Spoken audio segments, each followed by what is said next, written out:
Special thanks to my patrons for supporting my channel. So, the second season of Hazbin Hotel just wrapped up on Amazon Prime, and I have mixed feelings. Now right away, is Season 2 better than Season 1?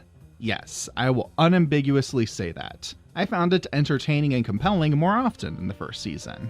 But there are still some storytelling choices crippling it, and you know I gotta talk about them. Once again though, I want to emphasize that I don't hate this show, and this isn't a hit piece on it, on VivziePop, or on the fanbase. I know a lot of people clicked on this to hear me complain about the series, and I promise I'll get to that, but if you're a Helliverse fan and you're watching this, thank you for being willing to hear me out. I've gotten to know a number of Helliverse fans this year. You guys are really creative and, in general, a lot nicer than the internet gives you credit for. When I dig into this season, I'm not trying to roast it. I want to try to genuinely understand what it's going for and how I feel it can be improved. Now, the season has 8 episodes, which were released 2 at a time on a weekly basis across 4 weeks. To mirror how my opinions of the show shifted over time, I've broken this video down similarly. Also, I'm not going to be covering everything that happens this season. I just want to focus on the core of the show and see what works and what doesn't. Let's get started then with...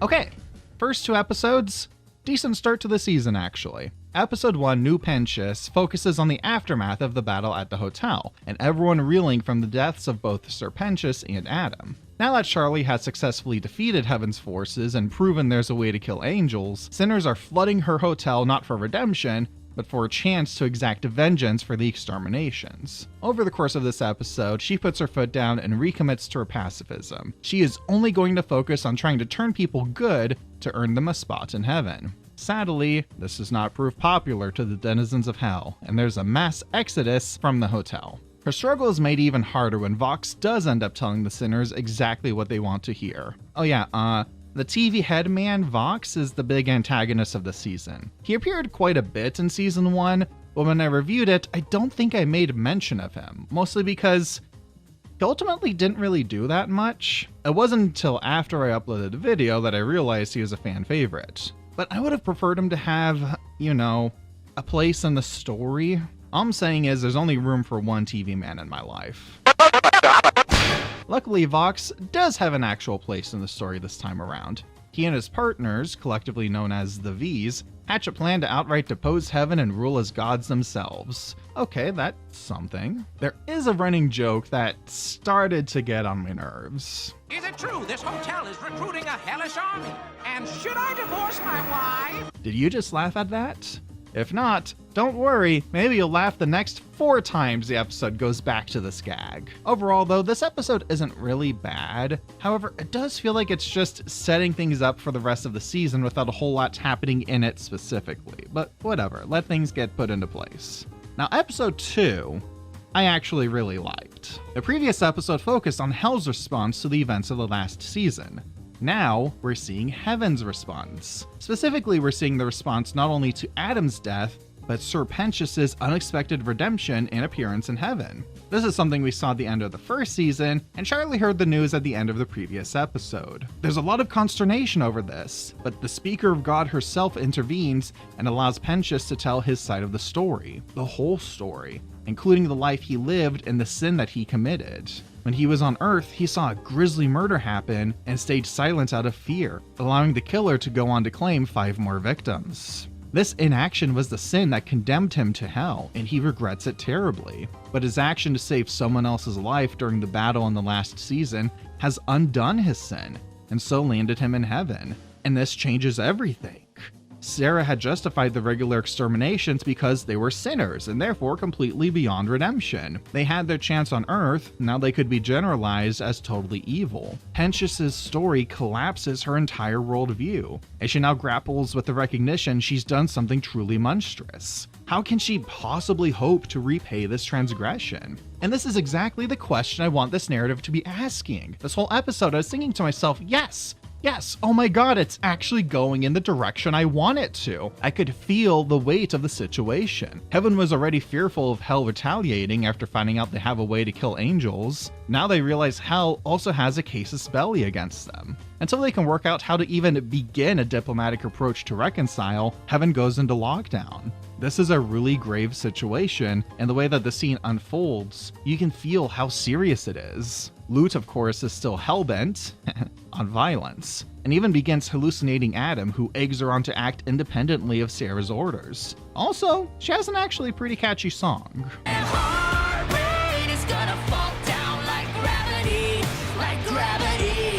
Meanwhile, Sir Pentious is being shown around heaven, but he's having a hard time fitting in. He misses his friends at the hotel, and the culture shock is getting to him. And I think this does add an interesting complication to the central conceit of the show. The whole point of the series is redeeming sinners. A sinner has been redeemed, and yet capital P Paradise isn't, at least from his perspective. Again, this is exactly what I want the show to dig into. Another benefit I think this episode has is its setting. Admittedly, when the previous episode opened the season on, you know, the things the franchise is known for. Who wants to come stay at the Hazbin Hotel with me? I was kind of thinking to myself, oh god, here we go again. But episode 2 takes place in heaven. By design, the series cannot fall back on its usual shtick, and it's a breath of fresh air. I legitimately really like this episode. Who even wrote it? Oh. Vivian Medrano wrote this episode herself, and it's one of the only 2 in the season that she wrote herself. This one. The one that I believe is the best one. Oh. Well, you know what? I give Medrano shit here and there, but what kind of critic would I be if I didn't acknowledge the times where she actually did really good work? Anyways, this first week got my attention, and I felt genuinely really interested to see where it went next. Okay, no, never mind, the show got bad again. First, let me jump ahead to stuff I actually liked in episode 4. It's a deal. In this episode, the show pulls something off that can be tricky to do. In my video about the first season, I did praise Alistair as an element I enjoyed, but I have to admit, over time I was starting to worry. His whole appeal was his mystery. But the thing about mystery boxes is that sometimes there's nothing inside. And so when I heard we were getting his backstory this season already, I worried, oh no, is that going to be the case here? But it's not. Episode 4 reveals to us that while he was alive, Alistair used to be a serial killer, and he made a deal not for glory in this life, but in the afterlife. He basically wanted to continue his homicidal rampage for all eternity.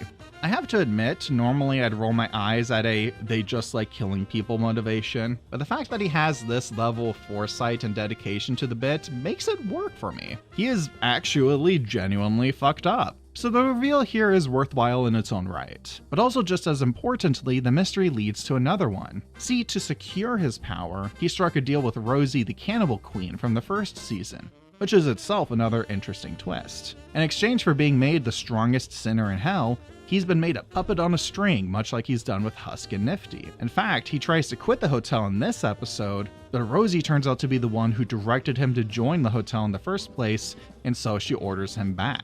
He's chafing under her control. However, he begins to hatch an idea. I can fix my own problems.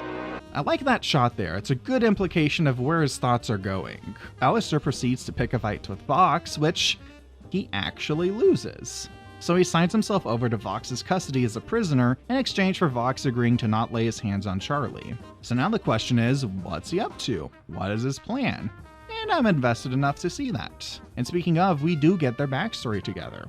Vox had looked up to Alistair and proposed working together, and Alistair had laughed right in his face, calling him a fool for wanting to actually share power with anyone. This puts some of his previous behavior in new context. Trust me! Trust me! Trust us! No, I meant to say us. Also, we get some fun action, we get to see what it looks like when Sinner Overlords really battle, and I think this is a cute character moment here. Hey, have you ever heard of a blobfish? What? Check this out. How cute is that? Why are you like this? I don't know why, that's really endearing to me. So that's all pretty positive so far. Why did I open this section so negatively then? Well, I'll answer that question with another one. What the fuck happened to Charlie? I'll tell you what happened. A disastrous miscalculation in her writing. So the V's have launched this massive media smear campaign against her, right? She can clearly see this unfolding, and it upsets her. Of course it does. What is her idea to fix it? hey, I will invite them into the hotel and show them how we can redeem people, even though I don't have any readily available evidence of my success, and I believe they will act in good faith and have a change of heart. I don't think I have to explain why that's such a horrible idea. And even the show itself agrees with me, because basically everyone around Charlie says, hey, I think it's a bad idea to throw open our doors to the influential media overlord who openly antagonizes us. Angel Dust in particular is horrified to see Vox, who is a close associate to Angel's horrifically abusive boss. And Charlie's response is, oh hey, speaking of Angel Dust, you'd be a perfect candidate to get redeemed right now in front of the camera. And then it doesn't work because they don't actually know the exact reason why Pentious even got redeemed. And the whole thing goes just as poorly as you would expect. Vox compiles it all into a completely one-sided attack against the hotel, which causes a lot of people to leave it entirely. Charlie Morningstar is meant to be optimistic to a fault, this is true. I've seen some arguments that this is supposed to be Charlie's character flaw, that she has to overcome this. But this is going way too far. She's supposed to be naive. She's not supposed to be stupid. It makes episode 3 of the season an excruciating experience. I've seen even genuinely committed fans saying that she was not this bad in the first season.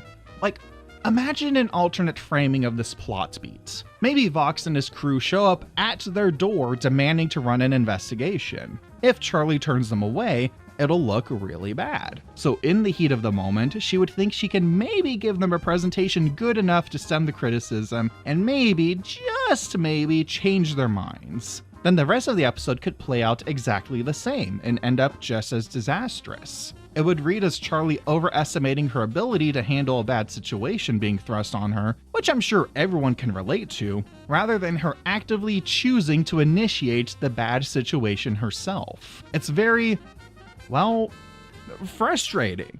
And I'm not done. All of that unfolds in episode 3, and episode 4 shows her trying to deal with the fallout. Fox Tech had specifically edited the footage to make her look bad. How does she decide to solve this? Why, it's simple. She'll go back onto their channel and give a live interview that they can't edit. Charlie, what are you doing? Never mind the fact that you can still edit clips from an interview. It feels like he was just waiting for me to say something awful, like that I think sinners deserve the extermination because they're bad people. Take a wild guess what happens next. At least Charlie brought backup with Nifty, you know, who blinks out in front of the cameras. Okay, in Charlie's defense, she wasn't actually in the hotel when Nifty's camera shyness was discovered last season. She probably didn't know.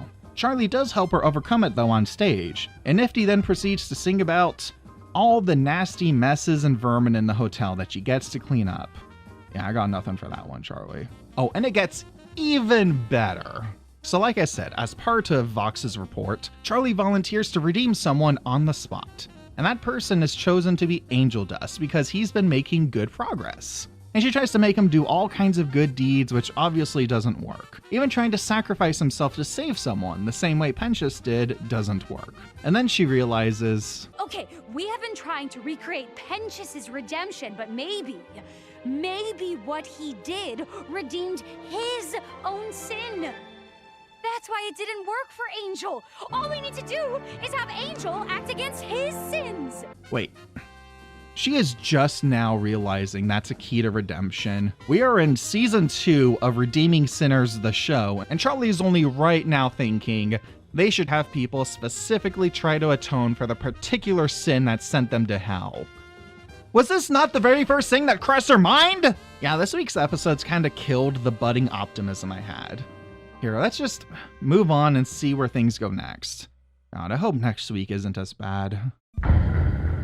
Okay, things seem to be getting on the right track again. Episode 5, Silenced, begins with Vox capitalizing on his victory over Alistair to draw more people to his circle. And it's working. He's becoming the unofficial leader of Hell and agitating the masses. Charlie still insists if they could just get Heaven to speak honestly, it'll calm tensions. And luckily, Heaven does reach out again to try and offer a peace gesture. Though at first she seems really dismissive of them, and I was screaming at my screen, "This is what you've been waiting for! Don't you dare go through that door!" Wait! You're here! Thank you! However, at the same time, Vaggie decides to ask Charlie's father Lucifer to intervene on their behalf. Both of these efforts end up backfiring spectacularly, for reasons I'll describe in a moment. And at the end of this episode, Vox actually declares open war on Heaven. And this triggers another mass exodus from the hotel. Okay, this is like the third time in 5 episodes that we've seen a bunch of people leaving the Hazbin Hotel because of Vox's victory. Do they even have anyone left? Alright, they have like one guy in the next episode. At this point, it's really funny how many times you see people ditching the hotel en masse. Meanwhile, in episode 6, we have Husk also getting fed up with the hotel and trying to quit. You know, like Alistair did 2 episodes ago. Guys, maybe it's a bad sign they're already starting to repeat plot points. At the same time, Vox is pressuring the remaining Overlord holdouts to join his side, and he starts construction of a massive superweapon that will have the capability to take on Heaven. Okay, so good things. By this point, I'm comfortable saying that this season has a much clearer sense of rising action. Stakes are escalating, things are getting more and more intense as the season goes on. I like that, the story as a whole feels more focused. However, while I'd been excited to see more of Heaven's side of the story and how they plan to reach out to Hell, the payoff there is disappointing. My vote is that we should apologize. Maybe with some gift baskets? I mean, who doesn't love gift baskets? Right? Okay, maybe this isn't going to be as interesting of a plot thread as I thought. And the thing is, it's clear the other characters know this is stupid, but they play along. It's the same thing as last week with Charlie, when people kept saying she was acting foolish, but she went ahead anyway. Truth be told, the reaction from Vox is the most reasonable thing I've seen anyone in this series say so far. You are apologizing for genocide with gift baskets? I have to say, now that I think about it, there is a strong parallel between this moment and Charlie's attempts at redeeming others. Charlie had been eager to have sinners repeat token gestures that she saw good people do, like working in soup kitchens or helping old ladies cross the street. In her mind, these are things that good people did, and therefore, doing them turns you into a good person. But that's not enough, is it? It's not a substitute for undoing whatever harm you actually did. In the same way, Heaven is making a token gesture that is insultingly superficial compared to the sheer scope of their crimes against Hell. It's actually an interesting way to interrogate the meaning of redemption and atonement, except there's a problem with it. These people are starting way too far back to be reasonable.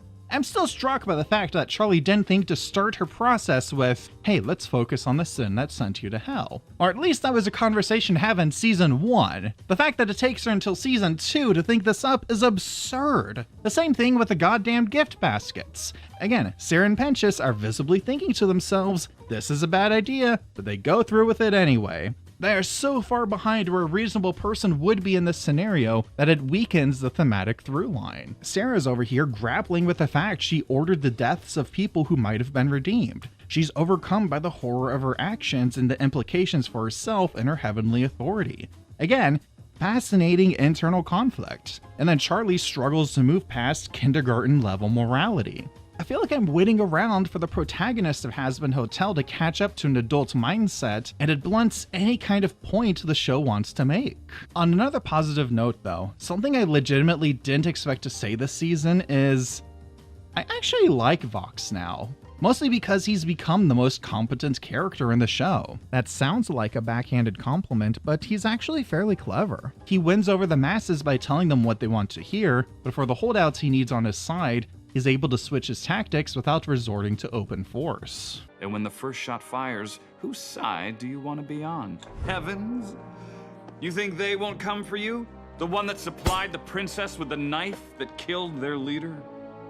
Help me protect Hell, Carmilla, and I'll help you protect them. What also makes him compelling is that Vox kinda has a point. To be sure, he's only truly interested in his own power and success, but when he talks about the way that their souls have been abused by Heaven, he's not wrong. There's a reason this rhetoric proves so compelling to the sinners. He even invokes the name of Lilith, Charlie's mother who tried to rally sinners against Heaven's cruelty, and positions himself as her successor. Of course, Charlie is appalled by this. My mom never wanted violence. She empowered sinners. Peaceful protest. There was no blood. Yeah, they should peacefully protest their souls being damned for eternity. How would that even work? Anyways, back to Vox. Granted, he's only got this massive success by exploiting his victory over Alistair, a victory that Alistair basically handed to him for unknown reasons so far. And he is quite vulnerable to being needled by Alistair across the whole season. His words are causing Vox to distance himself more and more from the other Vs. But still, I think Vox is an effective villain. Heck, he even managed to outwit Lucifer. Oh yeah, I should probably touch on that. Lucifer loses all his aura this week. He was something of a goofball last season, but he could definitely throw his weight around if need be. I mean, he's the one who basically saved the day in the climactic battle. But it turns out he is actually physically incapable of harming sinners. It's part of his punishment in hell. But at Vaggy's behest, he still attempts to intimidate Vox and get him to back down from antagonizing Charlie. And Vox immediately calls his bluff in front of the entire crowd. Great. Admittedly, this is more of a personal nitpick. We'll see how he's faring by the end of the season, I guess. There's also a big twist at the end of episode 6. Valentina orders Angel Dust to a motel to service a client. Surprise, it's Vox who's in for a regular check-in? That's right. Vox has hypnotized Angel Dust to be a spy for him for so long. All the way back during season 1 even. Angel Dust has been feeding him information all this time. And I don't know how I feel about this. I'm not concerned about whether or not this was foreshadowed. That's not my worry here. I'm worried about what this means for Angel's character. This is a cliffhanger here, so I want to see where this goes in the next couple of episodes. But Angel Dust is one of the more complete characters in this series, and I really hope we don't just erase a lot of the ground he's covered because he was mind controlled for it. But also this twist feels muted because of how it was supposed to be set up for us. Fox gloats, "How did you think I was able to be one step ahead of Charlie all this time?" When I don't know, I feel a particularly bright border collie could outwit her. It's lingering fallout from how she'd been acting in episodes 3 and 4, really. Vox didn't need to be one step ahead of her. Charlie actively undermined herself. If anything, the fact he needed Angel Dust to help him with this makes Vox seem less clever and scheming. A similar effect happens with Charlie and Vaggy's relationship drama in these 2 episodes. After Vaggy tries to get Lucifer to intervene and it goes poorly, Charlie is upset with her for going behind her back. Vaggy points out she only did that because Charlie is endangering the hotel. So the pair of them end episode 5 on a sour note. An episode later, they do make amends. Vaggy apologizes for what she did, and Charlie kind of apologizes for what she did. But that's the thing, the reconciliation feels like they were both equally in the wrong, and I don't think that's the case. Charlie was much more in the wrong than Vaggy. Vaggy made a poor judgment alone and under pressure. Charlie made multiple poor judgments in a situation where she was surrounded by trusted people telling her to not do it. So I just don't feel the reconciliation here resonating with me as strongly as it could have. Which is a shame because I do think this is a sweet sequence. I'm sure there's discourse about how this is doing sapphic love wrong, but frankly, have you seen the news? I'm happy to see a queer romance on screen, period. Overall, this week has me feeling split. So far this season, there's been some stuff I really liked. There's been some stuff that's been kind of aggravating. Some of the jokes really get dragged out too long. Some of them are really funny and snappy. Some of the songs are really good, like Keith David's song in this episode. Some of the songs feel like they needed to hit a quota, and so just put music over the dialogue and made it rhyme. Hotel. If you parked your car, will validate. Jesus Christ. I honestly am not sure at this point how this season is going to end up, but let's get to the finale and find out. So episode 7, Weapon of Mass Distraction, starts with Lucifer entering a big scary room and seeing an X spotlighted on the floor and going, "Oh gee, guess I better go stand on that." What a great note to open on. Sure enough, he's captured and used to power a giant cannon that Vox proceeds to turn against heaven, blasting open the gates and demanding the surrender within 24 hours. Of course, this is a huge escalation that sends both Charlie's hotel and heaven into a panic.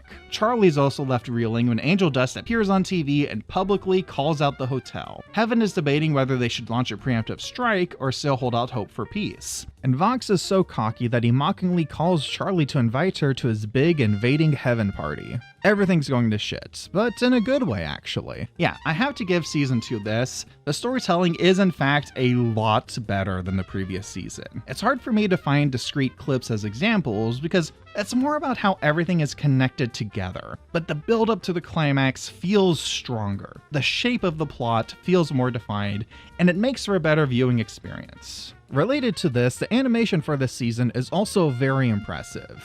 I didn't even have a problem with how the first season looked, but there is a lot of great work on display here. Between the art direction and the way things are laid out and how the characters actually move, this season is very strong visually. I'll also say that this season manages to get a handle on the huge cast of characters. Last season, it felt like we kept getting more and more people being piled into an 8-episode run, and it really threw off the narrative's focus. And when I heard there were going to be more additions this season, I was worried the same issue would repeat itself. But no, newcomers Abel and Baxter end up with very right-sized roles, having an actual place in the story while not crowding out any of the already established cast. Speaking of, if you have a favorite character or a favorite ship in this show, there's at least one moment in this season where they get to shine. If there's anything that Hazbin Hotel is good at, it's presenting ideas and concepts and characters and dynamics that inspire fans to go make stuff. You know what? That's pretty cool. I'm just concerned with whether all those elements cohere into a strong story on its own. Anyways, in the 0 hour, Emily arrives back in the hotel from heaven and rallies everyone to plan a way to take Vox down. That leads us into the season finale, episode 8, Curtain Call. Charlie and Vaggie will accept the invitation to Vox's party and get inside, looking to disrupt the public event. Meanwhile, Baxter and Nifty will go hack into the computer system while Husk and Cherry will go snap Angel out of his hypnosis. Oh, wait a second. When did they find out Angel Dust is being hypnotized by Vox? Okay, I guess you could try to make the argument that they might have figured it out off screen, but Charlie seemed genuinely hurt to see Angel on TV last episode. The process by which they reached that realization could have been a good character moment for everyone involved to see how they relate to Angel. In any case though, having that leap of logic off screen and asking the audience to rationalize it isn't a smooth viewing experience. Whatever, let's get back on track. So the plan is put in place to try and find a way to broadcast Sir Pentious' very much alive face from heaven so that people will see redemption as possible and not resort to war. It's such a vital plan that Emily portals all the way down from heaven so that she can ensure that's hold on. Why do they not just put Sir Pentious through the portal so that people can see he's alive? It's not like human souls can't use these portals. Abel uses them all through the season. Why do they need to do this complicated plan to broadcast Sir Pentious from heaven when you could just make him appear right there? I don't know, guys. This finale's kinda off to a shaky start. But you know what? At least Charlie came up with a plan this time. Look at her, finally using a little strategy. Of course, they hit a few roadblocks. Both of the other Vs each intercept one of the teams in the building. But surely they would have anticipated this. And Charlie has no backup plans and she's defeated. I'm not kidding. She loses because they had no alternatives in case they ran into literally any resistance. I have to be honest, I'm not even mad at this character. I am sad for her. Charlie Morningstar is the weakest aspect of the entire show, and it's supposed to be her show. For the second season finale in a row, she finds herself upstaged by someone else. Instead, the day is saved by Alistair. You know how I pointed out earlier that Vox's rapid ascent wouldn't have been possible without Alistair throwing the battle? Turns out that was intentional. Alistair uses the favor he extracted from Charlie last season to get her to admit that Vox is the strongest sinner in hell. That breaks a contract binding Alistair to Rosie, since she's not upholding her end of the bargain. And moments later, Vox sets his hand on Charlie's shoulder, breaking the deal he had with Alistair. Okay, I'm not gonna lie, that's a pretty good payoff to these setups. But again, he's upstaging Charlie. Vox was her rival in this narrative, so this feels a bit anticlimactic. Anyways, Alistair and Vox fight, and Vox takes his big cannon and starts destroying the city, and so nobody likes him anymore, and he loses all his support, and then the other Vs rip his head off. Okay, guess that's a way to defeat him. But oh no, it's going to explode! We need to contain the blast! So everyone does a Care Bear stare around it, trapping the cannon in a massive force field and saving hell. And the song for this, Hear My Hope, is honestly one of the weaker ones in the season. What are you doing here? I'm here to finish what I started. Let's get Emily and No, go! how can you be so cold-hearted? This is supposed to be the big climax, and our song falls into the let's just staple music over the dialogue category on the soundtrack. Yeah, I'll be honest, the finale here feels really off. I was praising the overall buildup of the season, so I'm sad to say a lot of the finale feels unsatisfying. The last episode has its moments to be sure, but it falls apart at too many points for me to like it as a conclusion to these arcs. But back to the wrap-up, all is well that ends well. Except Angel Dust doesn't want to return to the hotel. He's shaken by the fact that he'd been controlled against his will to hurt his friends, and he walks away. Alright, that's a decent tease for the focus of the next season. The dust is settling, the hotel is starting to become legitimately popular. Alright, I guess that's that. Mom? Oh, are you kidding me? Fine, whatever, the story will be continued, that's cool and all, but it's the same tease we had at the end of the first season. It pisses me off when it's just the same damn thing being kicked down the road another year and a half. Ugh. I hate ending on a sour note like that. Again, yeah, this season is better. Yeah, I think Hazbin Hotel is going in the right direction overall. But there's still a lot holding it back from true greatness. I will concede this much though. At long last, Hazbin Hotel is now as good as Hell of a Boss. Take that as you will. Anyways, I'll be back in a few days to talk about Zootopia 2. Bye bye.